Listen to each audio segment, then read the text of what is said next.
Çöl olmuş, çöl.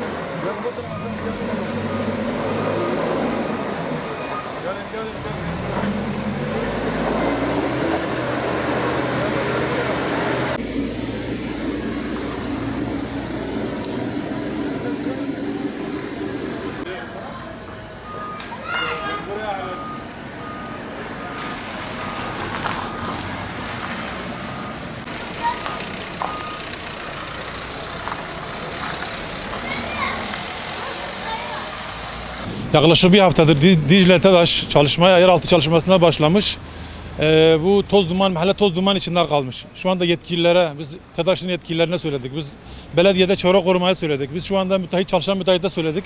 Bir haftadır sulayacaklar, sulamadılar. Bizi hep kandırıyorlar, oyalıyorlar bizi. Her gün falan gün gelip sulama yapacağız. Maalesef gelmiyorlar. Şu anda mahalle toz duman içinde. Şu anda esnaflar toz duman içinde. Herkes kendi hortumunu almış, kendi kapısının önünü suluyor şu anda. Yani bunların hakkı yok. Bu insanlara bu haksızlığı yapıyorlar. Mahalleli bu yolların işlerini durduracak burada. Yani şu anda biz şey yapmıyoruz, biz bekletiyoruz. Bir an önce el atılması lazım. Bu caddede sulanması lazım. İki koldan şu anda çalışmaya başlanmış. Maalesef hiçbir yer sulanmıyor. Bütün mahalleli şikayetçi. Kimse balkonlarına çıkamıyor. Akşam kimse yatamıyor toz dumandan. Bir an önce biz rica ediyoruz gelip sulasınlar. Yaklaşık bir haftadır biz bekliyoruz. Halen kimse gelmedi. Biz yetkililere sesleniyoruz. Bir an önce bu olaya el atsınlar. Aydınlık Evler Mahallesi ve Sılkarani Caddesi. Bir haftadır burada çalışma var. O kadar uyarıyoruz. O kadar telefon açıyoruz esnaf olarak. Burada iş yapamıyoruz. Kepenekleri kapatmak zorunda kalacağız. Hortumlarla caddeyi suluyoruz. Belediye arıyoruz yok, müteahhiti arıyoruz yok. Valiyi arıyoruz yok. Hani artık yeter. Burası çöl gibi olmuş. Mahalledir çöl gibi olmuş. Elektrik çalışması var.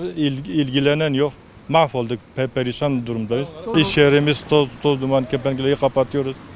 Buraları biraz sulama, tankır sulaması, biraz ilgilensinler, biraz önce de bitirsinler burayı. İro seçarom tozet fatısin, toz gamare, em nemakarin derkeviş toze, em txwazin halek ijmar bibin ve toze. Ceyran etxin bin ardede, av nakin, em txwazin pakij bibe, av bibe, dükkan tije, malê me tije toz û duman dibe, em txwazin go pakij kin.